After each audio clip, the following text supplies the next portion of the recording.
Priscila, então vamos lá?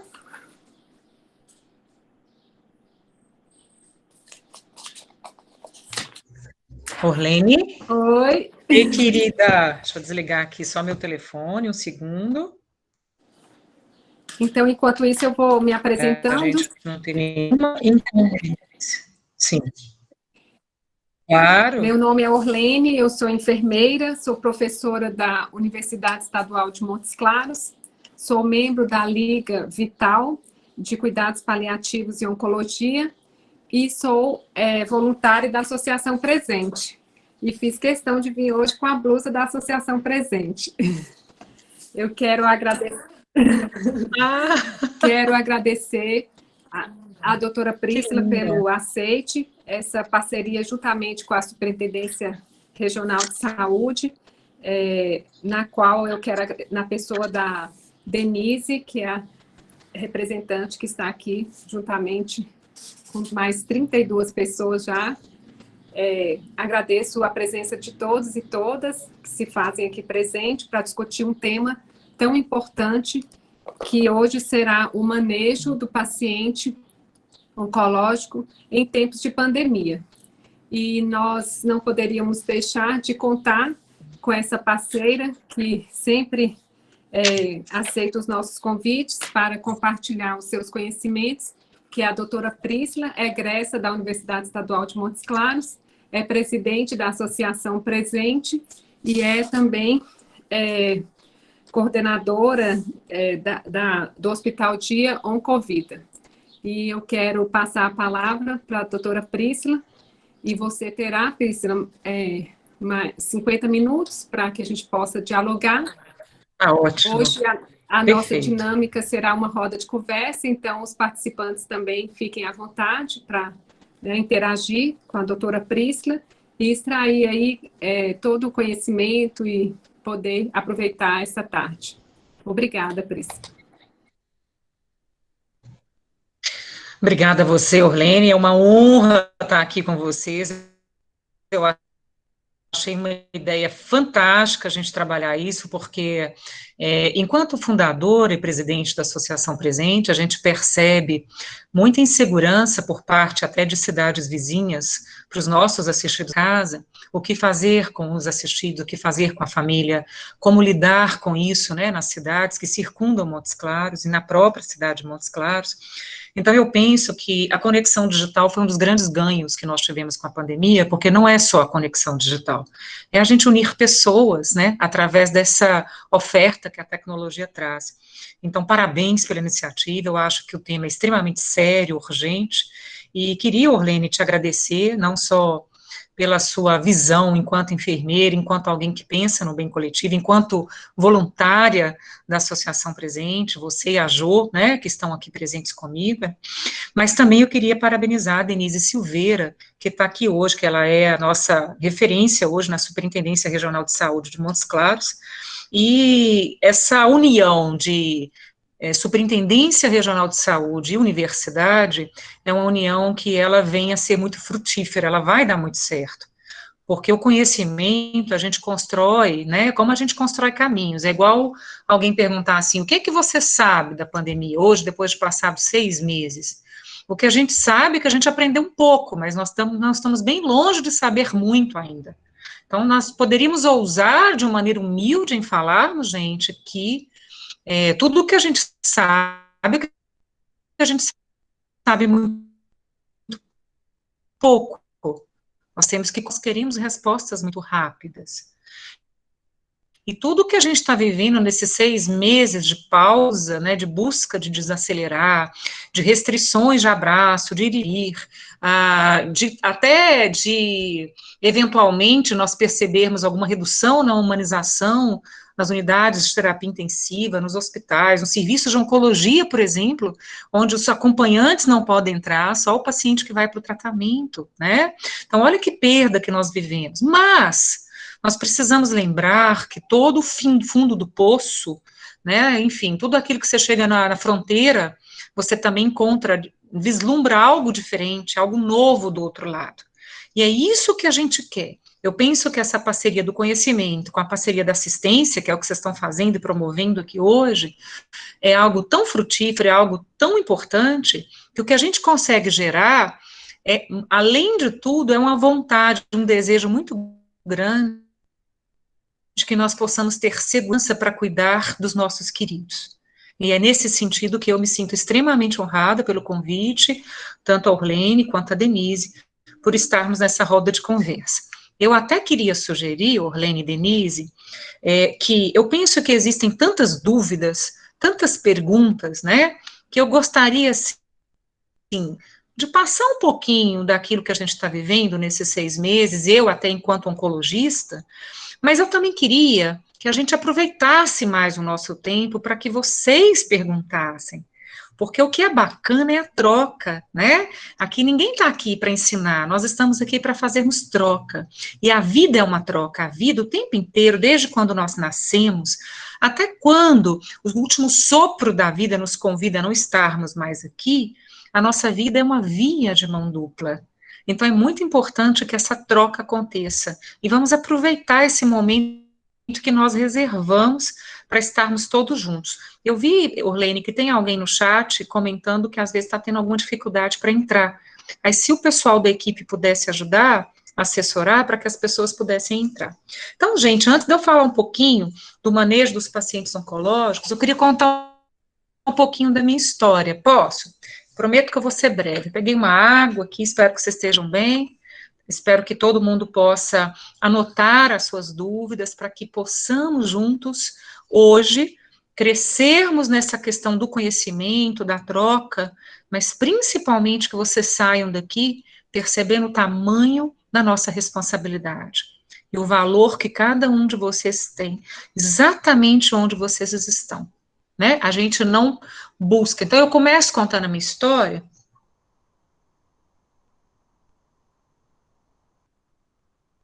Alguém pode vir perguntar, de falar assim, nossa, mas por que você escolheu a oncologia? E eu começo a minha história, lá na frente vocês vão entender por que eu estou falando disso, apesar do tema ser pandemia, Covid-19, porque a gente nunca escolhe, na realidade a gente acha que escolhe, mas nós somos escolhidos.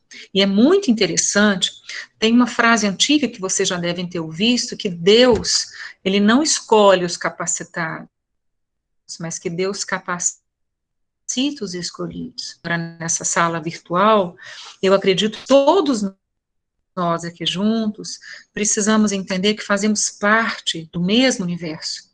E se eu não faço o meu trabalho bem feito, se eu não faço aquilo que eu fui capacitada pelos meus dons e talentos bem feito, e aliás, se eu trago prejuízo ao invés de benefício para alguém que me confia o cuidado, eu estou quebrando toda essa rede para que vocês que são 39, comigo 40, não consigam perceber e nem receber aquilo que o universo tem de melhor. Por isso que, quando eu optei por fazer oncologia, eu estava num estágio, no último ano de medicina, em Janaúba, eu não sei se tem alguém de Janaúba aqui, tem, Orlene, alguém de Janaúba? Eu não consegui acompanhar, mas já tem 44 pessoas. Pronto, então já fomos para 48, Orlene. Eu estou mais atualizada que você, já estou vendo 48 aqui na minha frente. Sejam todos bem-vindos, quem for entrando, sejam bem-vindos. Eu estava no estágio do 6º ano de faculdade de medicina da Unimontes, em Janaúba, e eis que me entra uma senhora com um odor muito fétido, ela estava com câncer de colo de útero, e ela entra com a filha, e essa senhora gemia de dor e gemia baixinho, mas ela ficava o tempo inteiro, e a filha entrou, e quando eu me aproximei dela, falei, nossa, a senhora está com tanta dor assim, que eu olhei para o semblante dela, ela fez a mão assim para mim, vocês não vão enxergar, mas ela falou, minha filha, não fica longe, porque o cheiro está muito forte.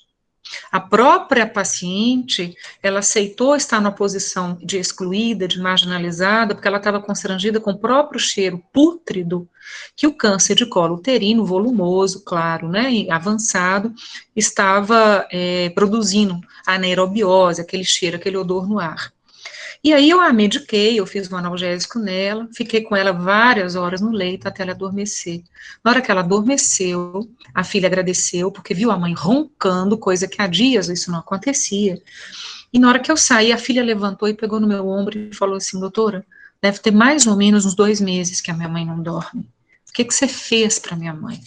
Eu expliquei para ela qual era o remédio que eu tinha feito para a mãe dela, nada mais do que uma simples dose de morfina subcutânea, dose baixa, e disse para ela, ela me perguntou, mas tanta gente já fez remédio para dor na minha mãe, por que ela nunca conseguiu dormir de roncar igual agora? Eu falei com ela, olha, tem 2 explicações. Primeiro, você está do lado dela, ela se sente muito amada, e ela percebe, então, ficar sem a dor e poder adormecer em confiança. Ela confiou em mim. Eu sou muito agradecida a Deus por isso, pela confiança e pela troca que ela teve. Mas veja bem, isso é sinal de que o corpinho dela está tão exausto que nas próximas horas pode ser que ela, porque ela está sem urinar, ela está com a pressão baixa, eu contei todo o contexto clínico para a filha. A filha, não, doutora, eu já sei, já tem um tempo que eu estou esperando a hora que ela vai partir. Eu falei, que bom, e que espero que ela parta sem o sofrimento que ela estava tendo antes. Despedi da filha, fui para o alojamento, que era na rua de trás do Hospital Fundajam. Quando eu tomei banho para voltar, que era para descansar um pouquinho, era por volta de 8h30, quando eu entrei, a enfermeira tinha me dito, doutora, ela acabou de falecer. E eu perguntei como foi, ela do jeito que a senhora deixou. Ela morreu igual um passarinho. Passado algum tempo, eu recebi um livro e uma carta. E no livro, era aquele livro de médico de homens e de almas, eu não sei se alguém já ouviu falar desse livro. É um livro que realmente vale a pena quem gosta de leitura, quem está aqui com a gente nessa sala, gosta de leitura. Em algum momento a gente vai falando de alguns livros que a gente quer, para quem interessa, claro, né, a gente gosta de ler. Hoje, com a internet, a gente compra livro de R$9, né, ontem eu comprei quase 10 livros, não paguei R$140, foi incrível. Então, assim, esse livro médico de Homem de Almas, ele conta a história de Lucano, que nada mais é do que o São Lucas, que era um dos apóstolos de Cristo Jesus, né? E, aliás, Cristo Jesus nos ensinou que nós devemos fazer para o próximo aquilo que a gente quer fazer para a gente. Quando eu ganhei esse livro, tinha uma carta lá dentro, onde a filha falava que a mãe morreu com dignidade, a mãe morreu sem um sofrimento intenso e a mãe pedia para dormir. Então, que ela enxergava em mim uma profissional com sonhos, com a vontade de fazer o bem, mas que ela enxergava alguém que podia ajudar pessoas com câncer. Foi assim que começou a minha história. Eu ia ser obstetra, ginecologista, para seguir a doutora Maria de Jesus Rameta, que é minha tia, fiz medicina por causa dela, mas eis, gente, que algum sinal do universo muda dentro do coração da gente. Mas o que fica dessa história? Eu posso falar para vocês qual foi o gatilho que me fez ser oncologista. Mas antes de ser oncologista, existia um desejo no meu coração que foi plantado pelo próprio Deus para que eu pudesse fazer o melhor de mim para quem me confiou cuidado. Entende a diferença? E é isso que vocês estão fazendo. Eu não tenho dúvida que se vocês estão dispostos a estarem aqui para que faça uma troca. Tenta você primeiro dentro da sua casa. Qual foi a lição que a pandemia trouxe para você, para os seus pais, para o seu marido, para a sua esposa, para os seus filhos, para o seu convívio dentro de casa, enquanto papel social que você tem para que você possa desenvolver isso no posto de saúde, no hospital, na frente, de maneira que os pacientes que estão chegando para vocês possam trazer uma palavra de esperança, uma palavra de calmaria para o coração dessas pessoas, porque todo mundo entrou em pânico. Não tem nenhum de nós que a gente pode falar que nós ficamos zen e que nada mudou na nossa vida. Quando nós começamos a pandemia, eu tive uma dor nas costas tão grande, que no segundo dia, depois que foi decretada a pandemia, eu tinha tanta dor nas costas que eu não me movia na cama. E eu fiquei pensando, dor nas costas, peso, a medicina chinesa fala que é responsabilidade, ou seja, eu tinha um hospital que eu tinha que decidir, uma fundação de apoio a pacientes carentes com câncer que eu tinha que decidir o que fazer. E naquele momento eu falei, não, calma, a gente não pode simplesmente entrar em desesperança, a gente precisa acalmar o coração e entregar, porque nós não estamos sozinhos.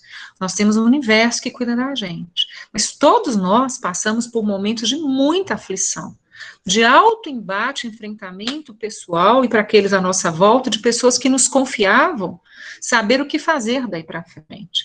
Imagine então os pacientes né? Então, o que eu queria começar essa história, quem já tiver entrado, nós já nos apresentamos, é dizer que, do ponto de vista oncológico, nós seguimos as diretrizes da Sociedade Brasileira de Oncologia Clínica, a Sociedade Brasileira de Cirurgia Oncológica e a Sociedade Brasileira de Patologia. Então, por que a gente precisava seguir essas diretrizes? Porque isso, de mãos dadas com o Ministério da Saúde, definia regras básicas para a gente dar continuidade no meio de um furacão que a gente não sabia que inimigo era esse, nem como que ele estava chegando, e aliás, a gente sabe muito pouco até hoje. Era exatamente a gente, então, definir quais eram as regras e estratégias que nós poderíamos proteger a nós mesmos, proteger os próprios pacientes, os seus familiares, sem que isso impactasse no tratamento deles, entende, gente? Então, o que a sociedade, as sociedades médicas que nos dão suporte na área de câncer nos ensinaram?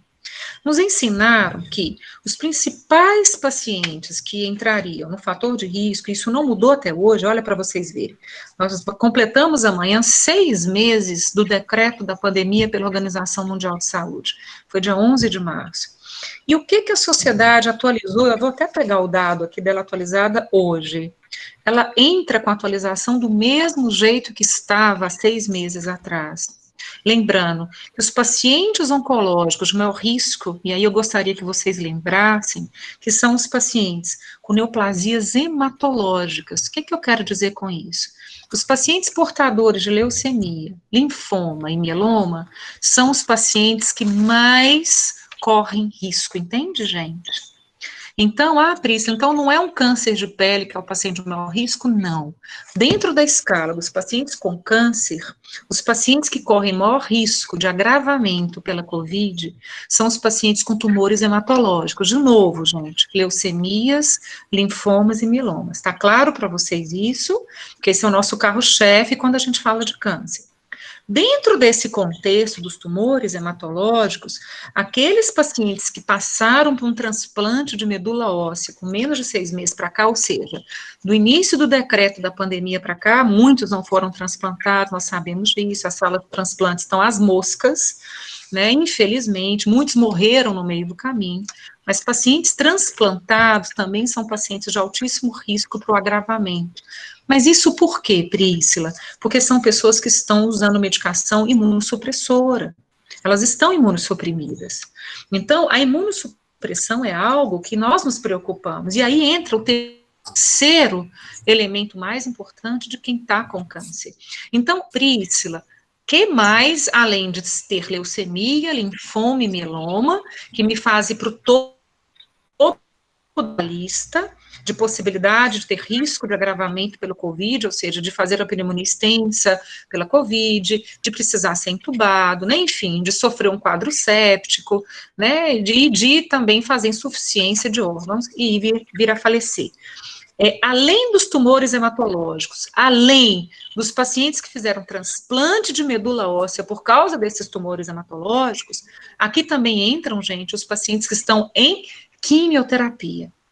A quimioterapia, a grande maioria da quimioterapia, né, dos tratamentos, mas das quimioterapias em si, a grande maioria absoluta faz com que a nossa imunidade fique muito baixa. Entre um ciclo e outro, existe o nadir da neutropenia. Então, vamos supor que eu faço um ciclo de adriamicina de doxorubicina com genoxal a cada 21 dias para um câncer de mama que eu preciso reduzir para operar. Muito bem, a gente chama isso de neoadjuvância. Se eu faço um intervalo de 21 dias, entre 7 e 15 dias é o nadir da neutropenia. A medula óssea dessa paciente, ela vai entrar na neutropenia no 7º dia. Então, do 7º ao 15º dia, ela vai estar com a neutropenia em vigor, ou seja, o nadir. O nível mais baixo, né, de produção de leucócitos vai acontecer nesta semana do intervalo. E por que isso é importante? Porque é essa semana que a gente faz a infecção. Porque depois a medula volta a produzir novamente, ela volta a ganhar força, volta a ganhar essa segurança. Então, do 15º ao 21º dia, com esse exemplo que eu dei, é claro, não são todas, mas com esse exemplo que eu dei, a medula óssea começa a produzir e a pessoa começa novamente a ganhar proteção. Então, é o período que eu tenho mais cuidado com o meu paciente. Muito bem, de uma maneira prática, o que a gente tem vivido nesses 6 meses? Nós temos algumas notícias para dar para vocês. A primeira delas é que alguns pacientes, nós mudamos a nossa estratégia. Pacientes idosos com mais de 60 anos, nós não recebemos aqui no Oncovida Hospital Dia, né? O que a gente fez? A gente conseguiu organizar onde o paciente fez os exames, então eu contratei mais colaboradores, que era para rastrear os laboratórios, irem atrás das ressonâncias, tomografias, pegar o que a gente podia pegar pela rede, né, de laudo, de exames laboratoriais. A gente organizava com a família um horário para conferência, ou seja, para a gente fez com o doutor presente, né, Orlene, onde nós atendemos mais de 7.000 pessoas no Brasil inteiro, todos os estados brasileiros. Então, nós organizamos todos os nossos pacientes que já tinham passado pela quimioterapia, estavam em revisão desde a pandemia, a gente organizou com a família para eles não virem ao Oncovida. Então, a gente fazia videochamada, eu com o prontuário do paciente na minha frente, com o paciente na minha frente pela mídia, né, pela videochamada, a maioria foi pelo WhatsApp, alguns pelo Skype, mas a maioria pela videochamada de WhatsApp. Eu perguntava como que ele estava, pedia para me mostrar a perna, pedia para saber como é que ele estava, às vezes o paciente falava, doutor, eu emagreci, olha aqui, levantava a blusa. Enfim, algumas coisas a gente conseguiu, que o exame físico fosse suplantado pelo olho à distância. E a gente conseguiu organizar muito bem para que a gente conseguisse diminuir o fluxo de pacientes aqui dentro, né, e sempre só liberando que um paciente entrasse com um acompanhante, porque, gente, sinceramente, eu acho muito arriscado um paciente subir para uma quimioterapia, para uma consulta, independente da idade, se não tiver alguém que o ame, que cuide dele junto dele. Porque o olhar desse cuidador faz toda a diferença na consulta.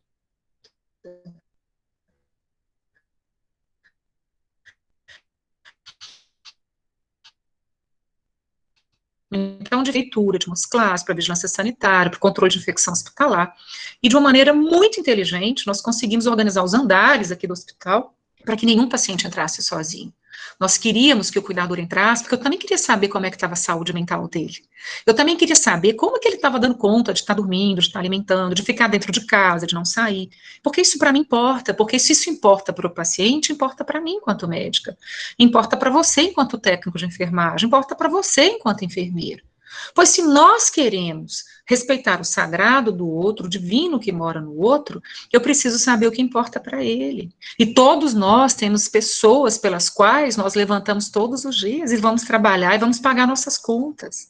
Nós temos pessoas que nos amam e que nós amamos. E é por causa delas que nós entendemos que a vida vale a pena lutar. Que vale a pena eu, às vezes, passar dias difíceis, mas dias também bons, né? Porque a vida é isso. A vida nos apresenta vales sombrios, mas nos apresenta também picos ensolarados. E é isso, é um constante desce e sobe na nossa vida. Mas é isso que nos faz ser perfeitamente fortes como nós somos. Então, voltando no hospital, nós organizamos as consultas das pessoas com mais de 60 anos, todas querem retorno por videochamada. Muito bem. Os pacientes que tinham, e deu super certo, deu tão certo, gente, que até hoje é assim, nós já estamos com 6 meses de mudança de hábito. E o que me chamou a atenção? Mais ou menos de 1 mês e meio para cá, nós estamos atendendo pessoas de outros lugares que estão pedindo opinião, segunda opinião, estão querendo a primeira consulta online, para depois virem mandar os exames ou trazer os exames. Então, eu penso que isso que a gente está fazendo hoje, essa reunião virtual, é algo que veio para ficar, e a pandemia acelerou, mas isso não tem volta, não tem jeito. Nós não vamos ficar calados. Isso vai funcionar, mas isso vai substituir a mão do técnico de enfermagem, da enfermeira, do psicólogo, do fisioterapeuta, do médico? Claro que não. Claro que não. Isso é algo que a gente pode ter certeza que isso é algo intransponível. A presença física, o calor, o olho no olho, a mão na mão, isso só está retardado. Mas isso vai voltar a acontecer, e claro, com um olhar de muito mais significado para todos nós. Pois bem, como que funcionam então os pacientes em quimioterapia? As mulheres com câncer de mama, que a gente tem uma gama de pacientes muito grande com câncer de mama recém-diagnosticado, nesses 6 meses, a gente precisa particularizar cada caso. Então, mulheres que tinham um perfil molecular, que a gente chama de luminal A, que é o melhor possível, né, e também tem um outro que se chama luminal B, que seria o segundo da escala, da gente também saber que são tumores mais indolentes, porque nós sabemos que mulheres com triplo negativo, presença de proteína de membrana chamada HER2, são mulheres que vão ter na prática, elas vão ter uma apresentação mais agressiva. Então, e as mulheres mais jovens também. Então, nós precisamos separar qual mulher que eu posso evitar a cirurgia, trago ela para a quimioterapia primeiro, para que ela não vá para um bloco cirúrgico de hospital, né? Qual é a paciente que é pós-menopáusica, que está idosa, que tem um luminal A, e que a melhor proposta para ela nem seria a quimio, seria hormonoterapia. Então, assim, que não faz a imunidade cair. A gente começa a pensar possibilidades de proteção para quem nos confia o cuidado, para quem nos procura, entende, gente? E isso também deu muito certo. Nós nos organizamos para que as pessoas não se encontrassem no elevador, nos corredores, na sala de espera. Então, isso tudo, graças a Deus, contribuiu para que a gente conseguisse organizar. Agora, a maior preocupação que eu tenho enquanto médica, e aí eu trago para partilhar isso para vocês, né, na realidade, assim, eu quero partilhar, porque quando a gente divide as coisas, dividir significa subtrair, nós vamos diminuir. Mas quando eu compartilho, eu estou gerando a informação inteira, para que você também tenha a mesma informação. 3 meses depois da pandemia, gente, eu não sei se vocês viram isso, a Sociedade Brasileira de Cirurgia Oncológica, ela liberou uma nota, tanto para as redes sociais, quanto para o site da própria Sociedade Brasileira de Cirurgia Oncológica, quanto para os jornais, para as rádios, junto com a Sociedade Brasileira de Patologia, né, de Anatomia Patológica, 3 meses depois, nós tivemos, então, a publicação de algo muito preocupante. E o que foi isso? Eles compararam esse primeiro semestre no Brasil inteiro, eles pegaram amostras de todos os estados, e compararam esse semestre, ou seja, isso aconteceu em maio para junho, e compararam com maio para junho do ano passado, com 2018, 2017. E o que nós descobrimos? Que entre 40% e 60%, a depender do estado, porque cada estado tem um gargalo de saúde mais evidente do que o outro, a depender do estado, ou seja, com a média de 50% a menos de procedimentos de biópsia. Gente, vocês têm noção do que é isso? 50% a menos de cirurgias oncológicas foram feitas no Brasil este ano. Se a gente colocar isso, então, na balança, isso vai exatamente no contrafluxo do que nós, da Associação Presente aqui em Montes Claros, fazemos, e a Orlene já trabalhou conosco, numa ação gigantesca que a gente faz todos os anos aqui em abril, que se chama Mutirão de Prevenção e Diagnóstico Precoce. Nós somos, em média, 230, 250 profissionais de saúde, trabalhando das 6 da manhã às 7 da noite, num dia só, onde a gente atende 3 mil pessoas. Orlene, tem uma pessoa chamada Doriane que está querendo entrar. Doreno, pediu alguém para aceitar. É só porque às vezes a gente está enxergando, a gente está falando, mas está enxergando. Doreni, pronto, seja bem-vinda, Doreni. Então, gente, olha que coisa interessante. O contrafluxo da nossa ideia de querer trazer diagnóstico precoce, que é o que salva a vida da pessoa, que é o que o Mutirão oferece, né? Então, nessas 3 mil pessoas que nós atendemos, e se tornou o maior evento de rastreamento do interior de Minas Gerais, é esse que a Associação Presente faz aqui, nós ganhamos prêmio em Belo Horizonte, fomos condecorados, enfim, mas o que a gente quer não é ganhar prêmio, o que a gente quer é ganhar vidas. Isso aí pra gente é o que importa, né? Nós não temos idade mais para ficar querendo alimentar o nosso ego, que a gente quer alimentar a alma, nós não temos tempo a perder, não é verdade? Então, no contrafluxo de ações como o Mutirão da Associação Presente, que salva vidas, e nós já salvamos quase 200 vidas nesses 9 anos de edição, o que está acontecendo vai ser o contrário. Essa pandemia que nós não sabemos quando vai acabar, e sabemos que nada do que fizermos, né, gente, vamos ser bem sinceros, né, às vezes as pessoas mandam mensagem, mandam foto de vermectina, mandam hidroxicloroquina, doutora, posso tomar isso? Qual é a dose? Prescreve uma receita para mim, entende? E, na realidade, gente, nós sabemos que nada disso é ciência. Ciência é baseada em evidência, em busca, em tentativas que são tentativas sólidas. Nós não podemos querer que o nosso achismo, a nossa ansiedade, faça com que a gente trate as pessoas achando que isso vai resolver alguma coisa. Ah, doutora Priscila, mas isso pode acalmar a cabeça da pessoa. Sim, mas você tem que ser honesto. A ciência tem que ser trabalhada junto com a honestidade. Nós precisamos falar para a pessoa assim, você quer tomar ivermectina? Eu não vou te prescrever. Mas se for algo que você acredita, é por conta e risco seu, tá tudo certo. Mas eu ter minha assinatura, minha letra, né, meus anos de estudo, isso eu não vou fazer. Entende, gente? A gente precisa saber que para a Covid existe um remédio que se chama vacina. Em quanto tempo essa vacina vai sair, nós não sabemos, né? Nós até essa semana ouvimos uma notícia de que alguém teve, num das pessoas que estavam sendo testadas, com a equipe da AstraZeneca, não sei se vocês viram isso, eu vi isso, recebi isso no grupo do Conselho Federal de Medicina, entrei, e realmente isso está publicado, que em função da morte de uma das pessoas, que eles pararam a pesquisa, e parece que eles estão dando uma ré para saber onde é que está e definir a questão da dose. Nós sabemos que vacina é algo que é algo muito sério, né? Nós sabemos disso, a nossa história nos ensina isso. Então, nós precisamos lembrar que enquanto a vacina não sair, o que nós podemos fazer enquanto equipe, né, enquanto pessoas inteligentes, enquanto cooperativamente nós podemos fazer, enquanto pessoas que pensam a mesma coisa, que é a melhoria para o outro, o que a gente pode fazer para aliviar esse desconforto? Eu acho que a primeira coisa é a gente tem que estar bem.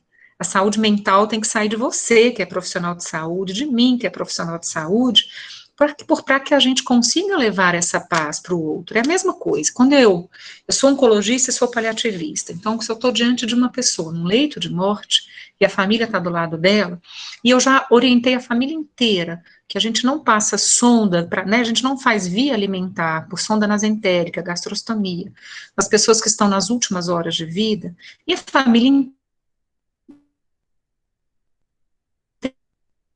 entende, de repente chega uma sua sonda, e aí tira a paz da família toda que você construiu, que você fez aquela ponte, aquela conversa, para trazer paz para aquele paciente que está ali no leito, e se essa prima, não sei das quantas, se é de Londres, se é de onde que for, ela chegou e falou, mas não passou a sonda, eu olho para a família e vejo que a família ficou desestabilizada, o que eu vou fazer, gente? Eu vou passar a sonda. Priscila, mas você não é contra a sonda? Absolutamente, por favor, não passe em mim. Nas minhas diretivas antecipadas, está tudo anotadinho, que eu não gostaria que vocês, ao cuidarem de mim no meu leito de morte, passassem sonda em mim. Mas eu não posso deixar a família sem ter paz. Família agitada, paciente agitado. Se a família está em paz, o paciente está em paz, entende, gente? Então, eu também preciso respeitar aquilo que eles dão conta. Então, isso já aconteceu comigo. Eu já passei sonda num paciente com câncer de pulmão, sogro de um oncologista que morava em Goiânia, família morando em Bocaiúva.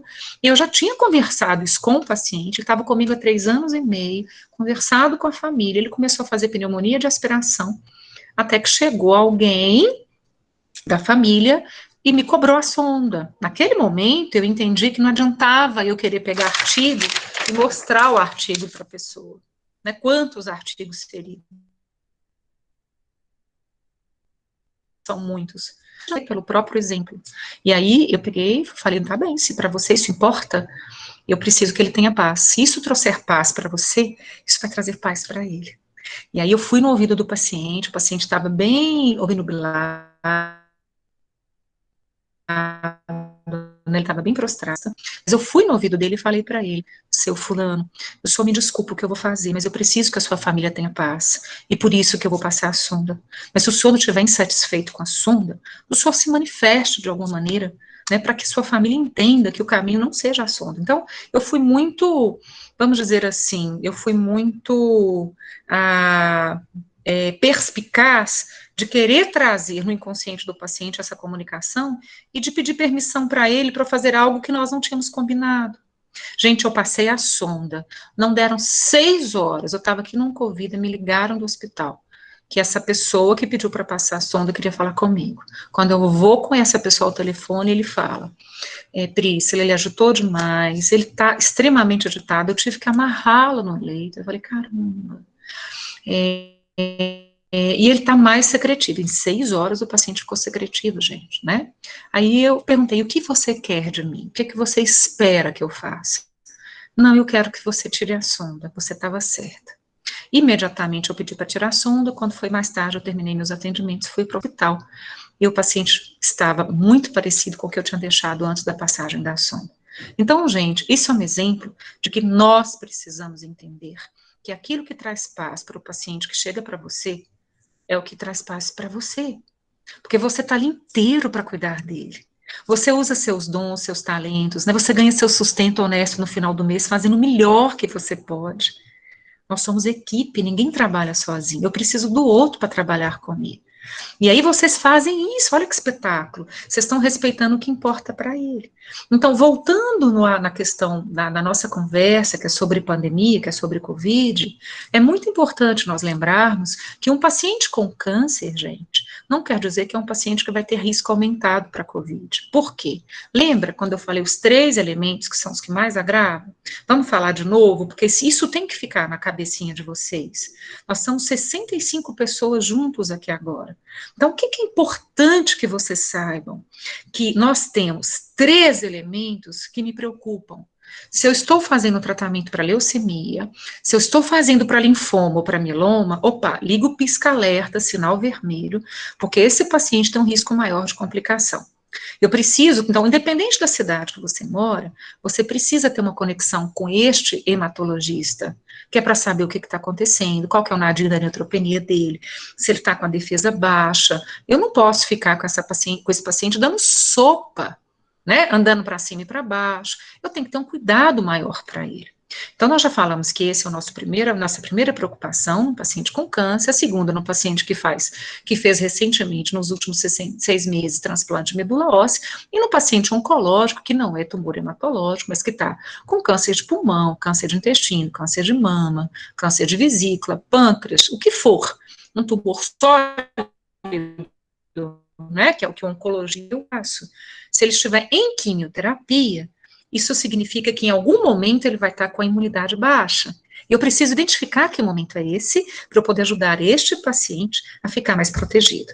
Então, isso é importante que vocês saibam, porque houve uma confusão no início da pandemia, no meio da pandemia, de pacientes que já foram sobreviventes ao câncer, de falar, meu Deus, meu risco está aumentado para eu ir para o tubo. Não está, gente. O risco de quem teve câncer, né, é o mesmo risco que eu que ainda não tive câncer. É o mesmo risco. Você entende? Então, assim, é importante que a gente separe, não quer dizer que quem teve câncer, outra coisa, mulheres que usam anastrozol, tamoxifeno, Faslodex, Exmesan, essas mulheres têm um risco aumentado, essas mulheres estão usando hormonioterapia, não é isso? As mulheres que estão usando hormonioterapia não têm risco aumentado de agravamento para COVID, ou seja, a chance que ela tem de passar pela COVID como eu passei é a mesma coisa, não muda nada. Agora, se eu tenho um paciente que está fazendo quimioterapia, e a grande possibilidade da quimioterapia é fazer imunossupressão, eu tenho que ter um cuidado maior para esse paciente. A mesma coisa. Ah, Priscila, e o paciente que está fazendo rádio, depende. Se o paciente na crista ilíaca, né, nós sabemos que a grande produção das células nossas está aqui. Então, se eu tenho um paciente que teve alguma coisa, eu tenho que irradiar a bacia dele, e isso vai atrasar para que ele cicle, vai atrasar para que a imunidade dele suba, que ele entre numa normalidade de produção de células hemáticas normais, necessárias para a nossa defesa, que o nosso exército de defesa esteja blindado, mas se eu vou fazer radioterapia nesse local onde está a medula óssea, é claro que a imunidade vai estar mais baixa, porque eu estou irradiando aquele local. Salvo esses lugares, gente, esses locais anatômicos, a radioterapia em si, radioterapia no plastrão, radioterapia na próstata, radioterapia na cabeça, isso não vai baixar a minha imunidade, entende? Então é importante que nós separemos, eu queria que isso ficasse. Nos pacientes com câncer, quais são os 3 de maior risco, né, os 3 elementos, os 3 grupos, e separar que nem todo paciente com câncer vai ser o paciente que vai estar na linha de frente para ter o agravamento pela Covid. E se isso ficar para vocês, nós vamos diminuir o pânico das pessoas. Porque, olha, para vocês verem, todos os dias, a gente recebe a ligação de alguém que quer vir para uma primeira consulta, mas está com medo porque teve câncer há 10 anos, há 6 anos, há 5 anos, e não quis ir para Belo Horizonte, não quis ir para São Paulo, onde fazia o retorno, e está com os exames atrasados, mas está com medo, porque ela pode ter o agravamento da Covid. Então, isso nos ajuda, a telemedicina nos ajuda, a fazer um telefonema, às vezes você não precisa nem ver a pessoa na frente. Você faz um telefonema e fala, olha, de acordo com a Sociedade Brasileira de Oncologia Clínica, seu risco não é aumentado, o seu é o mesmo que o meu, que tem imunidade, que não faz tratamento, que não tive diagnóstico de câncer, porque você não está em quimioterapia. Então, se ficar dentro do coração de vocês, que quem está em quimioterapia é paciente oncológico, esse sim é um paciente que merece a minha atenção, nós conseguimos separar os que são sobreviventes ao câncer, os que estão em tratamento só com hormônio. Quantos homens estão fazendo Zoladex, né? Análogo de LH-RH para câncer de próstata, que é uma injeção, que também é hormonioterapia. Quantos homens? Inúmeros homens estão fazendo esse tratamento para combater o câncer de próstata e não estão fazendo quimioterapia. Ah, Priscila, então eles não têm um risco aumentado? Não. Entende, gente? Eles não têm um risco aumentado. Por quê? De novo, eu vou fazer água mole e pedra dura, tanto bate até que fura. De novo, o risco aumentado é o que a quimioterapia gera, de queda de imunidade, não é verdade? Com que faz com que eu tenha uma predisposição maior a ter infecção. Tá? Então, acho que isso era o que eu queria falar para vocês. Orlene me deu 50 minutos, eu estou chegando lá, falta um minuto, Orlene. Vou tentar ser bem inglesa com você, que você é muito fofa comigo. A Orlene é minha amiga de anos, né, Orlene? Nós temos a mesma idade. Em algum momento da vida, né, Orlene, eu posso comentar? Em algum momento da vida, nós que éramos amigas, nós viramos também médico e paciente, não é isso? Eu tenho muito orgulho da Orlene. A Orlene, ela felizmente, com todo o apoio que ela teve de família, de amigos, de sentido de vida, Orlene realmente, ela trouxe um ressignificado, ela já tinha uma vida com um olhar de muita gratidão a Deus pela vida, mas ela mudou a vida dela certamente, depois disso, com muito mais intensidade de viver o hoje, né, porque o nosso futuro é hoje, é o presente, não é o amanhã. Então, o que eu queria trazer para vocês de informação era isso, e a última dica, talvez seja essa última dica, antes de eu abrir para que vocês perguntem, é que o cuidado do paciente oncológico em tratamento, ele não pode ser interrompido, gente. Então, essa é a terceira dica que eu queria que ficasse para vocês, porque muitas vezes vai chegar um paciente nas suas mãos que está em tratamento aqui em Montes Claros, em algum dos hospitais de referência. E aí, você vai ficar preocupada, meu Deus, será que eu falo para ele ir, eu incentivo ele para ir ou não? Claro, você incentiva, porque o câncer não espera. Aliás, a campanha da Sociedade Brasileira de Oncologia atual é sem Covid e sem câncer, porque se a gente sabe que toda vez que um diagnóstico de câncer acontece precocemente, né, Orlene sabe disso na pele, nós somos curados. O câncer tem cura. Eu viro essa página. Isso faz parte da minha história, do meu crescimento. Agora, quando a atitude, e a gente fica com medo de adoecer por um vírus, e esquece de fazer a propedêutica, quando está sangrando nas fezes, quando está emagrecendo, quando está perdendo apetite, quando está com a dor, quando está estufando a barriga, quando está ficando pálido, quando viu um caroço na mama, quando está com dificuldade para urinar. Eu estou tendo vários sinais de vários tipos de câncer, né? Sinais de alerta. Se eu não coloco isso como algo importante, prioritário, o que vai acontecer? Nós vamos ter uma outra pandemia depois dessa. Aliás, nós vamos ter duas pandemias. Uma é na saúde mental, não tenho dúvida disso. Mas a outra que me preocupa muito é câncer avançado. E câncer avançado não é igual à história de Orlene, não é igual à cura, gente. Câncer avançado, a gente vai viver um momento muito difícil junto.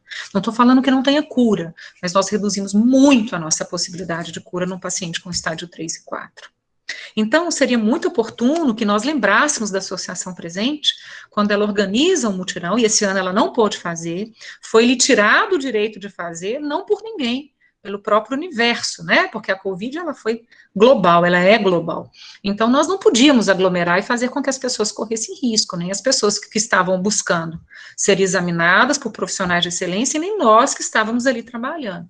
Mas vocês imaginam quantas pessoas perderam a oportunidade, porque só tinham esse evento na praça principal de Montes Claros, da Associação Presente, que há anos era a oportunidade que elas tinham de passar no urologista, de fazer o PSA, de passar pelo ginecologista, fazer o Papa Nicolau, de passar pelo mastologista, fazer o exame da mama, fazer uma mamografia no dia seguinte, né? Então, assim, câncer de boca, que a gente fez quantas prevenções, e câncer de pele, quantos melanomas nós fizemos diagnóstico na praça, e que nós conseguimos resgatar a vida dessas pessoas, porque o evento existiu. Né? A gente espera que o ano que vem nós possamos fazer realmente com que ele aconteça de novo. Mas nós devíamos fazer com que cada uma das nossas cidades, e quem está aqui presente, pudesse pensar de maneira inteligente, pensar coletivamente o que nós podemos fazer para, apesar da pandemia, apesar do medo das pessoas, o que nós podemos fazer para estimular que elas façam biópsia, que elas não tenham medo de voltar para os tratamentos, que alguns interromperam a quimioterapia, né, de mostrar para elas que existem caminhos, nós podemos construir caminhos juntos para aumentar a segurança e a proteção delas. Mas se eu não for morrer do Covid, eu vou morrer do câncer. Por quê? Porque o diagnóstico tardio, ele é um prognóstico sombrio. Então, eu preciso buscar exatamente o contrário. Lembra que eu dei a notícia que entre 40 e 60% da população não fez a biópsia, ou seja, nós perdemos muito em pessoas diagnosticadas precocemente por causa da Covid? Então, é muito importante que vocês avisem, estimulem as pessoas que estão em tratamento a não interromper o seu tratamento. É com isso, então, que eu termino a minha fala e queria agradecer a oportunidade. Estou ávida aqui para a gente conversar e a gente partilhar no que eu puder, que eu der conta, responder as perguntas de vocês. E, Orlene, minha querida, mais uma vez, obrigada pela oportunidade. É isso. Priscila, então já vou começar com as perguntas. Opa! Vamos lá, vamos aproveitar nosso tempo. Posso só pegar uma água? Eu não vou sair. Ela está aqui já. Só um minutinho. Orlene, boa tarde. Eu queria colocar o meu nome na lista de perguntas, viu? Boa tarde, doutora Priscila. Denise. Boa tarde, Denise. Boa, querida. Cadê você, Denise? Prazer revê-la. Aquele dia que eu estive na associação presente, nós ficamos reunidas. Teve uma reunião, você lembra? Agora eu te vendo, lembro. Sim, que alegria. E obrigada pela oportunidade. Você não sabe o quanto meu coração se alegra da gente poder fazer essa partilha de uma maneira assim, tão simples, mas eu penso que o simples é que é efetivo, não é verdade? Com certeza, com certeza. Foi muito profundo as suas palavras de motivação também. Eu acho que a gente precisa de ter pessoas que nos mostrem que nós não estamos por acaso mesmo onde estamos, né? E que o nosso trabalho, na verdade, é uma extensão do plano de Deus para as nossas vidas. Então, a gente tem que entender a seriedade do trabalho em saúde. Então, eu achei que foram muito profundas as suas palavras, me tocaram muito, eu creio que tocou a todos. Eu queria pôr meu nome na lista de perguntas. Claro, por favor, vamos responder todas. Se eu conseguir, vai ser uma honra, uma vitória para mim. Vamos lá, Orlene. Denise, pode fazer a pergunta? Pode ficar à vontade. Ah, tá joia. Na verdade, assim, não era nenhuma pergunta, né? É uma ênfase sobre um ponto que você tocou, doutora Priscila, sobre a importância da atenção primária no que diz respeito à detecção precoce dos cânceres que estão aí, sem diagnóstico, né? Tem artigos publicados que demonstram uma redução de quase 90% de realização de biópsias de boca no país.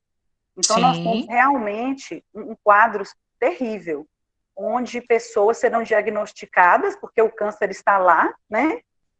Pessoas que serão diagnosticadas com atraso, com menor possibilidade de cura ou de uma qualidade de vida. Então, assim, gostaria de dizer a todos que estão presentes a importância disso, reforçar mesmo, não era nenhuma pergunta, era um reforço, sabe? Que a atenção primária possa se engajar e que essas pessoas que estão aqui, elas sejam luz, onde elas estão nos municípios delas, fazendo com que isso aconteça. Às vezes a gente acha que as nossas ações, as palavras que a gente pronuncia no dia a dia de trabalho, elas não têm repercussão, mas elas têm muita repercussão, principalmente quando a gente tem compromisso e amor ao próximo. Então, assim, o pouco que cada uma das pessoas que estiveram aqui faz na prática, lá na cidade sua, às vezes é um município de 3.000 habitantes, 4.000 habitantes, a atuação de cada uma dessas pessoas, ela é importante, ela salva vidas. Então, assim, eu queria só trazer essa ênfase, dizer que foi esclarecedor, quando você colocou os pontos mais importantes que fazem com que o paciente realmente tenha maior risco.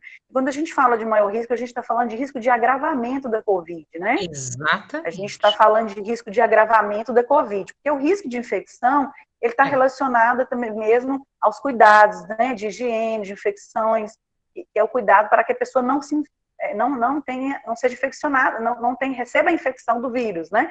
Não receba o vírus. Agora, o risco maior, quando você colocou, é o risco do agravamento da Covid. Exato. Então, assim, eu achei muito pertinente, muito importante você ter colocado de forma bem didática.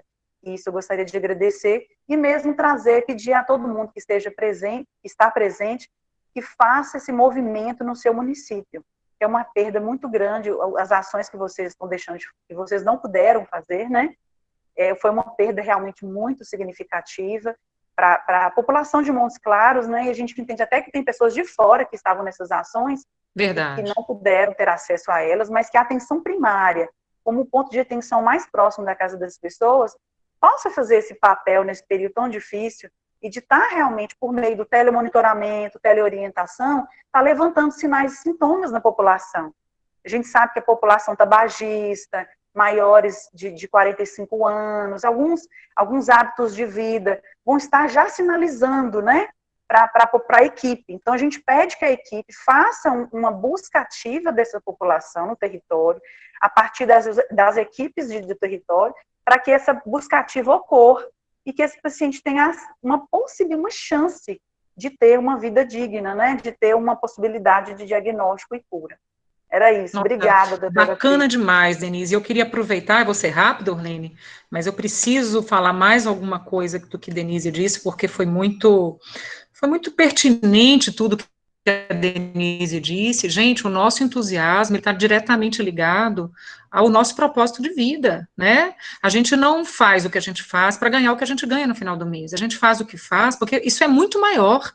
Você pode abrir, transcender esse universo de troca de serviço, porque o que você faz para o universo, o que você entrega para o universo te devolve. Mas cuidado, ele te devolve multiplicado. Então, se você entrega para ele, não é a sua melhor parte, não vai vir coisa boa por aí. Mas se você entrega o melhor de você, você pode ter certeza que o universo cuida de nós. E é incrível, nas pequenas coisas, nos pequenos sinais da vida, vocês vão perceber, quer seja para você, para um filho, para uma pessoa amada sua, o que Deus faz, né? E, assim, é muito bonito esse nosso entusiasmo, porque nós precisamos saber que isso vai passar. Quando a gente começou a pandemia, era um clima de guerra, como foi a Primeira e a Segunda Guerra Mundial. Nós não sabíamos para onde que vinha a catracada, onde é que vinha o tiro. Hoje, nós estamos sabendo um pouco mais, mas não sabemos muita coisa, que foi o que eu disse, não é verdade? E aí, Denise, teve uma coisa que eu me esqueci de falar, que é importantíssima. Não sei se vocês viram um trabalho que o Reino Unido publicou semana passada, com 800 pacientes, né, que tiveram Covid e que tiveram câncer. E o que é que eles descobriram? Os únicos que foram para o agravamento foram os obesos. Então, gente, quando a Denise falou de mudança de hábito, e aí sim eu cometi um erro de não ter colocado isso como um fator de risco importante, eu preciso alertar vocês para que vocês possam também motivar as pessoas que vão chegar nas suas mãos, na sua frente. Nós precisamos perder peso, nós precisamos abandonar os vícios, os hábitos nocivos. E nós damos conta, por mais difícil que seja, por mais complicado que seja fazer uma dieta em tempos de pandemia, que eu estou mais ansiosa do que nunca na minha vida. Mas tem um Deus que cuida de mim, eu tenho propósito nessa vida, eu tenho sentido para estar aqui. Não é verdade? Então, por causa disso, eu vou fazer um esforço, vou ter disciplina e vou perder peso. Por causa disso, eu vou mudar a minha vida para que eu pare de fumar, por mais difícil que seja. Eu tenho que colocar minha vontade acima do meu vício. E nós podemos ser pontes para essas pessoas. Eu falo que o bonito de quem se enxerga como um partícipe no universo da saúde é quando eu sei que eu posso ser ponte na vida de alguém e não uma muralha, eu estou no caminho certo. Porque se a gente está sendo muro, se a gente está colocando sinões, se a gente está colocando balde de água fria, se a gente falar, não faz isso mesmo, não, que está tudo dando errado para todo mundo. Se a gente está fazendo isso, nós estamos no lugar errado. Nós temos que ser ponte, nós temos que falar, campeão, você consegue. Olha, você tem uma filha pequena para você criar. Olha, você tem 40 anos, você tem a vida pela frente. Olha, isso vai passar, você vai poder fazer sua viagem, não sei para onde que você sonhava, ir para Aparecida, e não sei para onde mais. Calma, nós estamos juntos, ninguém está sozinho. Não é verdade? Então, se a gente tem esse entusiasmo, a gente é essa força motriz para fazer com que as pessoas mudem de vida. Isso é muito importante. Então, eu tinha me esquecido, e na fala da Denise, eu resgato o que eu esqueci, que isso é uma coisa seríssima. A obesidade, ela foi elencada como um dos primeiros critérios de agravamento pela Covid, junto com a idade. Quanto mais idoso, maior risco, e quanto mais obeso eu sou, maior risco. E é lógico que nós já sabemos a explicação disso, né? Na realidade, a Covid, ela vai estimular, enquanto vírus, um processo inflamatório que vai fazendo um processo de cascata no nosso organismo. E as pessoas obesas, ela tem processo inflamatório em todo o organismo. Né? Aliás, se a gente parar para pensar, aquilo que a gente come, que a gente põe para dentro da boca, nós vamos ter que pagar por isso depois. Não é só no número 2 que a gente faz, porque nosso intestino é nosso cérebro. Ou seja, eu tenho muito mais micro-organismo no meu intestino do que células no meu corpo. E se eu só alimento os micro-organismos, que são as bactérias, que já tem hoje associação de câncer de intestino com determinadas bactérias, ou seja, se eu só trago lixo, se eu só intoxico o meu organismo, eu não vou conseguir depurar isso, eu vou intoxicar e vou adoecer. E o câncer é uma das portas do adoecimento por aquilo que eu ponho para dentro da boca. E por isso que eu sempre falo nas palestras que eu sou convidada, hoje é só um bate-papo, mas eu sempre falo que os orientais antes de Cristo, sabe, Denise, nos ensinaram que a gente só tem 2 vias para adoecer. É aquilo que eu ponho para dentro da boca ou aquilo que eu ponho para dentro do meu coração. Então, é muito importante eu saber que, além de nutrir o meu corpo, eu preciso também nutrir minha alma. Independente se eu tenho religião ou não, religião é detalhe, né? A espiritualidade, nós nascemos com ela, é a nossa essência, a gente não pode deixar morrer. Religião é detalhe. Mas é importante que eu saiba, preciso nutrir o meu corpo e preciso nutrir a minha alma. Cuidado, obesidade significa desequilíbrio nos processos inflamatórios, eu aumento a chance de agravamento por Covid. Vamos emagrecer, gente, eu tô falando isso para mim também, engordei 3 quilos na pandemia, tá? Porque a academia fechou e agora eu comecei direitinho, viu? Quando você voltar aqui, eu vou estar lá. Denise, obrigada, foi A Maiara quer fazer uma pergunta. excelente a sua colocação. Vamos lá, Almir. Maiara, pode falar. Claro. Boa tarde a Maiara, por favor. todos. Tarde, Boa Priscila, tarde, tudo querida. bem? Eu sou lá da Superintendência, colega da Denise. Ótimo. Sou referência técnica da urgência e emergência. E eu estou aqui primeiro, né? Assim como a Denise já agradeceu brilhantemente, para agradecer a vocês pelas colocações e por contribuir mais uma vez, né, com a nossa região, principalmente com uma temática que é fonte de tantas dúvidas, tantas colocações e tantas preposições diante do nosso dia a dia de trabalho. E eu aproveito a fala de doutora Priscila para falar para os representantes da equipe do Melhor em Casa, que aqui estão. Né? A gente discutia há muito a respeito dos pacientes oncológicos que estão em acompanhamento da equipe do Melhor em Casa. E a gente, enquanto motivador de saúde, né, hoje, muitas das consultas do Melhor em Casa estão sendo feitas. Oi? Vocês estão me ouvindo? Sim. Eu não falei nada, Maiara, eu estou te ouvindo. Sim, agora sim. Só no início que eu te perdi, mas agora eu estou te ouvindo super bem. Sim, muitas das consultas do Melhor em Casa estão sendo feitas por telemedicina mesmo, né? As visitas não estão sendo todas realizadas, e aí a gente acaba por perder esse contato com o paciente. E o maior público da equipe do Melhor em Casa são os pacientes oncológicos. Então, que a equipe possa realmente, quem está aqui presente, repassar e reforçar junto a todos os membros da equipe a importância do que foi colocado aqui, do que a gente conversou, de estar trazendo esse paciente para junto, né, de estar trazendo esse paciente para o tratamento e todas as colocações que a doutora Priscila fez. Perfeito. Mas agora você me fez lembrar uma coisa.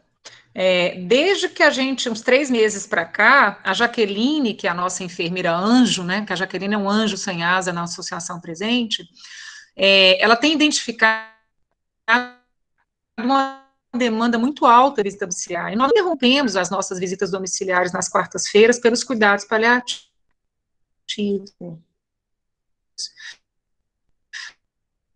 Como você não estou te ouvindo, está falando? Tá cortando, eu não estou te ouvindo. Não? Não está me ouvindo? Não.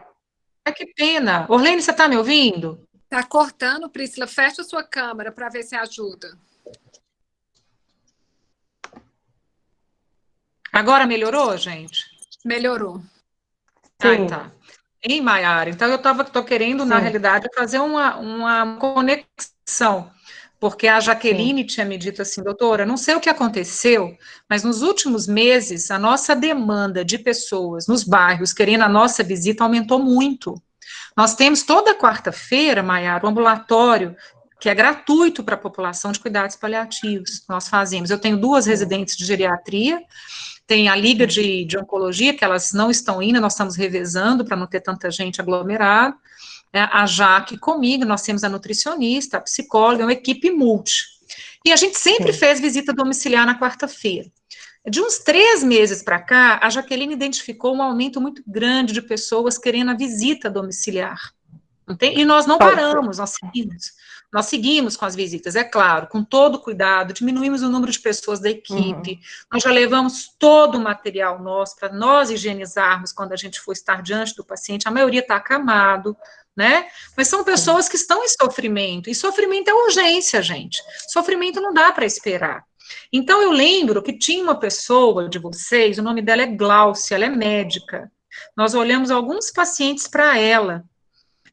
Eu não sei se ela está aqui conosco, mas ela tinha me dito que ela levaria para o PSF dela uma sugestão de nós falarmos um pouquinho sobre essa questão do manejo, do cuidado, do que os cuidados paliativos podem estarem oferecendo para as pessoas, para as equipes que estão olhando em casa. Então, foi algo que ela havia nos pedido. E nós havíamos combinado que depois do congresso, que passou tem 2 semanas, nós estaríamos prontos para começarmos isso, Maiara. De repente, pode ser que nasça aqui, se for do interesse seu, da Denise, talvez nasça aqui a gente fazer uma capacitação que seja em 3 módulos, entendeu? Do pouquinho de como... Priscila, eu acho excelente, sabe? Porque, por alguns motivos, acredito que a demanda do ambulatório tenha realmente aumentado por essa questão, porque a equipe do Melhor em Casa, os atendimentos estão sendo realizados, atendimentos remotos, os atendimentos reduziram mesmo, então, com isso, a demanda, né, para vocês pode ter aumentado, sim. E eu acredito que a equipe está precisando, sim, dessa capacitação. E não só a equipe de Montes Claros, sabe? Nós temos 3 serviços de atenção domiciliar recém-habilitados no norte de Minas, que foi Coração de Jesus, Porteirinha e Gramogol, que nós podemos incluí-los na capacitação, né? Hoje nós temos muitas equipes, nós temos mais de 8 equipes capacitadas no norte de Minas, eu acho que ia ser brilhante essa iniciativa. Então, e aí podia ser uma maneira, por exemplo, a Orlene e a Jo estão fazendo parte da Liga de Cuidados Paliativos, né? A gente envolver a instituição, a Unimontes, nessa parceria, que eu achei que foi super bacana, vocês colocarem o conhecimento junto com a assistência, para que elas possam amarrar com Jaque e aquilo que é o mais relevante. A Gláucia Orlene, que é essa médica que nos convidou, nós fizemos algumas visitas domiciliares a convite dela. Ela é uma das médicas do Programa Saúde da Família de Montes Claros.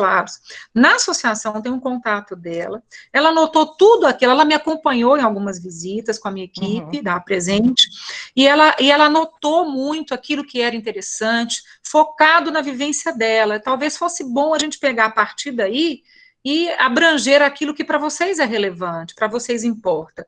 E a gente construir uma capacitação, como a gente está aqui hoje, à distância, isso pode ser algo frutífero, entende, Maiara? Sim, e inclusive a capacitação à distância proporciona, né, mais pessoas participarem, porque a gente estava com dificuldade das capacitações, porque os municípios estavam sem verba para transporte. Então, hoje, olha a quantidade de pessoas nós temos aqui nessa sala. Que então, coisa acho boa. Que vai ser bem bacana, sim.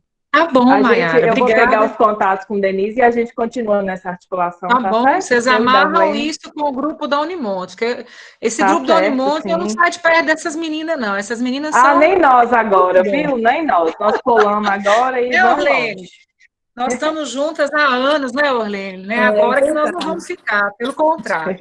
Me fala, meu amor, quem mais quer perguntar? Eu quero perguntar, eu coloquei, agora eu quero perguntar.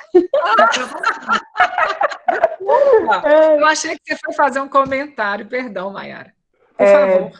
Eu queria saber a respeito da realização das cirurgias oncológicas, sabe, doutora Priscila? Como que está sendo, se teve alteração do fluxo, porque por essa baixa de anestésicos que a gente está tendo, né, a gente está percebendo essa dificuldade dos hospitais, a gente está sempre intervindo para remanejar os anestésicos, os materiais e equipamentos de intubação orotraqueal, e com as cirurgias eletivas suspensas, como que está funcionando as cirurgias oncológicas?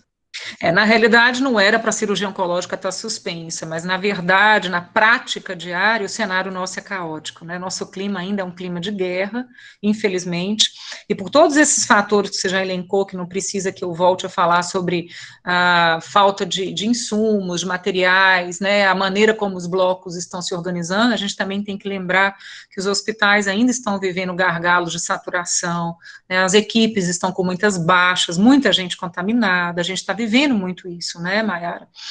Mas não era para ser assim. A verdade é que desde a ordem do Ministério da Saúde, da Sociedade Brasileira de Cirurgia Oncológica, é que câncer é urgência, câncer não pode esperar. Então, a cirurgia oncológica, ela não poderia ser retardada, ao contrário, ela teria que ser priorizada. E eu até vi um movimento, eu recebi isso, eu não sou política, não sou de nenhum partido político, né, mas eu recebi de alguns grupos também falando que os vereadores da cidade estão cobrando isso das prefeituras, né, que estão cobrando do próprio Estado, do próprio governo, para que se normalize esse fornecimento de insumos, de materiais, de anestésicos, e convocando mesmo para que as cirurgias oncológicas, isso recentemente eu vi até aqui nas páginas dos jornais, que os nossos vereadores fizeram essa cobrança. É claro que é necessário que a população se mexa, nós precisamos cobrar isso, né? Eu até fiz uma carta em nome da Associação Presente, também endereçado ao nosso poder legislativo, executivo, pedindo realmente que as pessoas não parem aquilo que é urgência. Volta a falar, câncer é urgência, sofrimento é urgência, não dá para ficar para amanhã. Então, nós precisamos, enquanto Estado, e vocês representando o Estado, e aqui enquanto município, e todos os municípios que aqui fazem parte dessa sala aqui agora, nós precisamos fazer algo para que a gente consiga acelerar, talhar, para que consigamos, então, colher os frutos daquilo que nós já tínhamos com referência do ano passado, que é o número de cirurgias oncológicas. É isso. Doutora Priscila, então o número de cirurgias reduziu, as cirurgias estão paradas como se fossem eletivas, é isso? Muito aquém, Maiara, muito aquém. Eu converso com os hospitais todos os dias, até porque enquanto eu estou na Associação Presente, a gente preocupa muito com o bem coletivo do outro, né, embora lá teoricamente seja uma missão prioritária acolher as pessoas que vêm para Montes Claros para o tratamento de câncer, nós extrapolamos isso há muitos anos, né, a gente faz campanhas de diagnóstico precoce, prevenção, vira e mexe, chega alguém com algum sintoma, algum sinal de câncer, e nós temos a obrigação de cuidar dessa pessoa que nos bate à porta. Então, a gente corre atrás de uma biópsia, de uma ressonância multiparamétrica, corre atrás do médico, vai atrás do sistema. Quando o sistema não resolve, a própria associação tenta fazer isso. A gente só não pode abrir isso, porque senão daqui a pouco faz uma fila na porta. Nós já estamos tendo fila de pessoas que eu nunca vi igual, querendo cesta básica. Nunca, desde o início da Associação Presente, aos 16 anos, nós tivemos fila na porta, em busca de pessoas querendo comida e suplemento alimentar. A pandemia trouxe essa realidade para presente, sabe, Mayara? Então, nós não podemos divulgar que todas as pessoas que chegam com caroço na mama, que chegam com caroço no pescoço, nós não vamos fazer nada. Nós resolvemos todo mundo. Essa é a obrigação, é a missão da presente. Mas nós precisamos saber que até quando a gente vai dar conta disso. Por isso que a gente não divulga, porque o mutirão era para isso, com todas as ajudas que a gente tem, mesmo assim a associação tinha um custo, ela buscava patrocínio. Esse ano a gente não teve, então você imagina o gargalo que isso não vai ser para o ano que vem. Né? E quantas pessoas que não tinham diagnóstico de câncer de próstata, por exemplo, que iam para a praça, pelo menos para poder fazer o PSA, fazer o toque com o urologista, essas pessoas não foram privadas disso esse ano, e como é que vai ser isso o ano que vem? Talvez nós vamos pegar gente com metástase óssea já, não é verdade? Então, assim, é muito importante nós nos unirmos, uma coisa que a pandemia nos ensinou, sozinhos nós não somos nada, nós precisamos da união. Não precisa ser união física, aglomeração nesse momento nós não estamos podendo, né? Embora lá no Rio eu vi que eles chutaram o balde esse final de semana, né, Orlene? As praias, eu ainda brinquei com a colega minha que mora lá, eu escrevi para ela assim, independência ou morte. Se não morrer todo mundo daqui a 15 dias, nós vamos descobrir um outro caminho, então, de enfrentar a Covid. Não é verdade? Mas, enfim, Mayara, para eu não ser prolixa, já sendo que eu já fui prolixa, o que eu queria te falar era que nós precisamos nos unir enquanto instituição, enquanto papel social que a gente exerce, para cobrar do Estado, primeiramente, dos municípios, essa postura de que os pacientes não podem parar as intervenções cirúrgicas oncológicas. É isso. Príscila, o nosso Oi, meu tempo, amor. nós somos reféns do tempo, e eu Verdade. mas eu não quero perder a oportunidade só de agradecer aos profissionais da atenção primária que fazem tanta diferença na vida das pessoas. É verdade. Né, nessas possibilidades aí o que depender de cada um, nesse diagnóstico precoce que é tão essencial para quando chega para vocês, eu tenho certeza, como foi comigo e você, a sua alegria de ver que era um diagnóstico que, né, tinha uma possibilidade, uma terapêutica para a cura. Então, isso é bem importante, e você, juntamente com a doutora Ana Cláudia Arantes, o Alexandre, né, os paliativistas, tem dito que existem 3 tipos de pessoas: tem o doente, tem os que atrapalham e tem os que ajudam. Os que ajudam, exatamente. E que a gente possa estar no time dos que ajudam.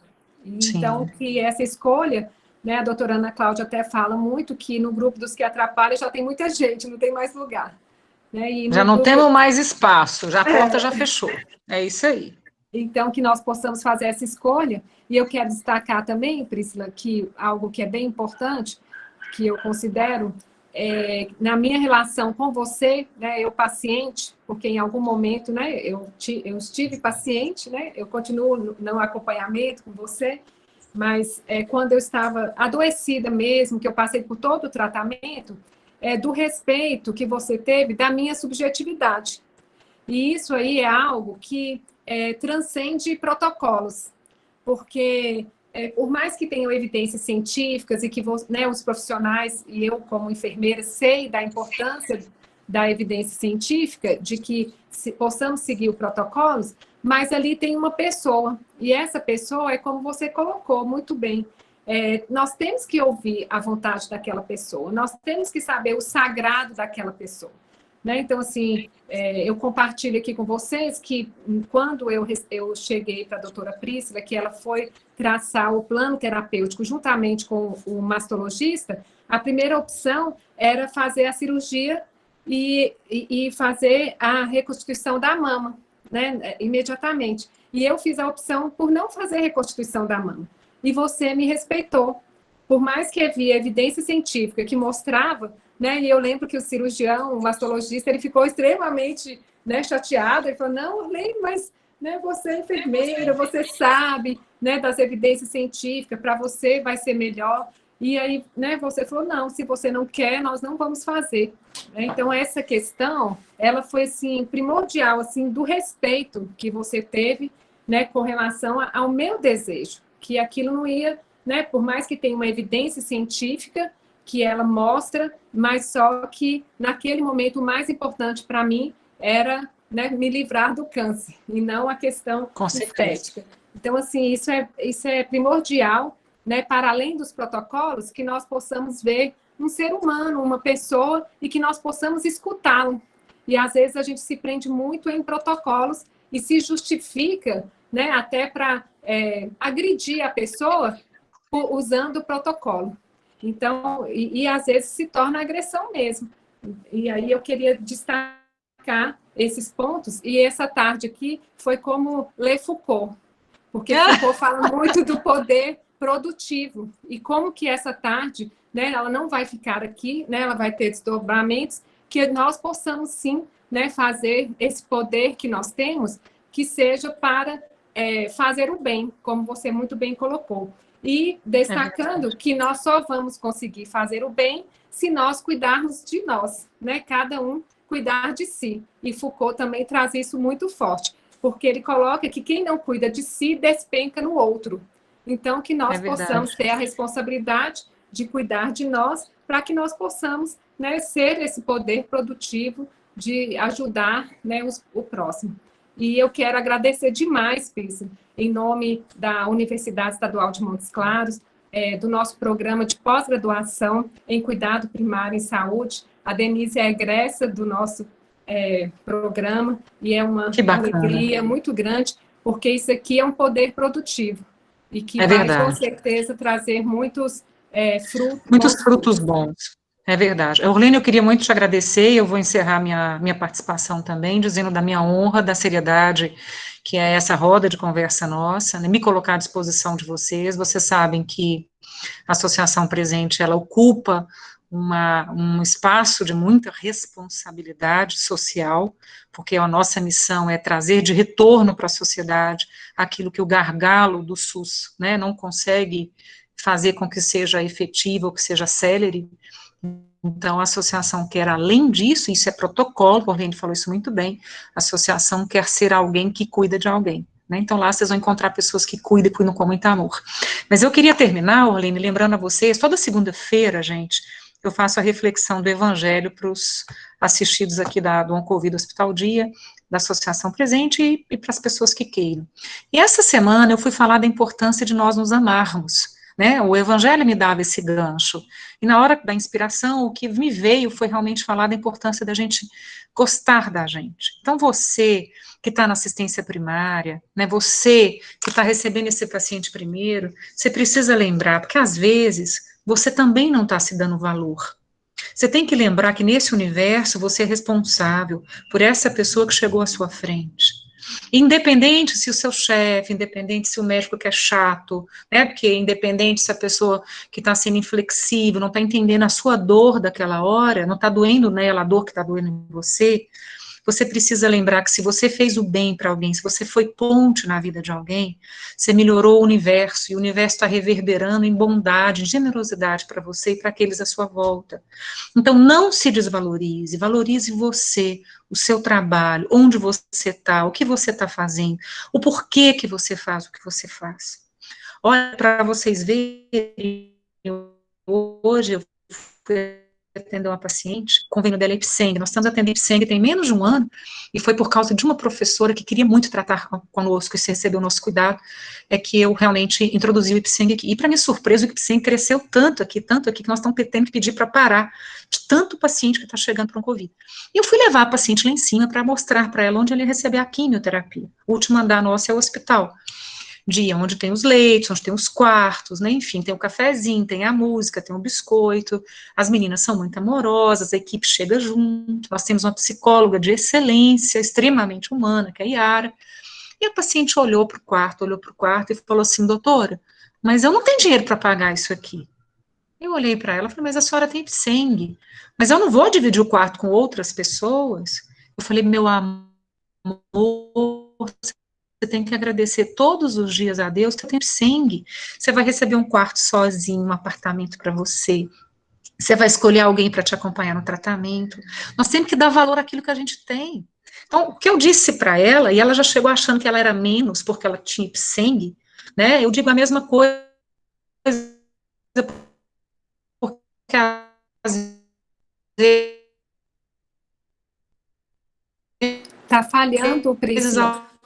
alguém fala aqui comigo, doutora, eu tendo dificuldade de poder, porque eu escuto colaboradora nossa e falei com ela assim, se você que cuida com tanta excelência da limpeza do nosso hospital, não tiver liberdade com todos nós, para você ser quem você é, tem alguma coisa que nós estamos fazendo errado. Então, você precisa estar conosco. Então, nós instituímos um momento de descompressão uma vez por mês, né, que é capitaneado pela Yara, onde nós partilhamos as nossas angústias. Às vezes, quando um paciente falece, não é verdade? Quando um paciente está piorando, a gente percebe que às vezes a equipe fica muito triste.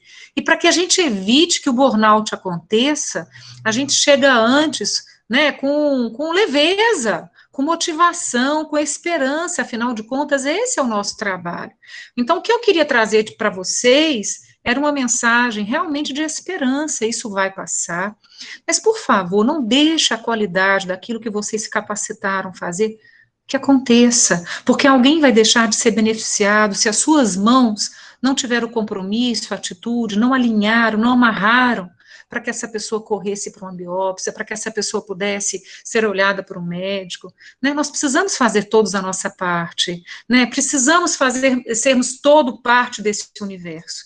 Então, é nesse sentido que eu queria pedir a você para que você possa estar muito agradecido por você fazer o que você faz. E lembrando que não adianta nada eu amar a Deus, amar as pessoas se eu não me amo. Se eu amo a Deus, se eu amo as pessoas, eu tenho que me amar, pois Deus está em mim. As pessoas fazem parte da minha história, elas me transformam. Então, eu preciso gostar de mim, gostar daquilo que eu faço, para que tudo possa ser uma rede e a gente plantar muita generosidade, muito diagnóstico precoce, muita importância de viver bem, não é verdade? Muita prevenção, muita mudança de estilo de vida, porque nós acolhemos alguém de uma maneira diferenciada.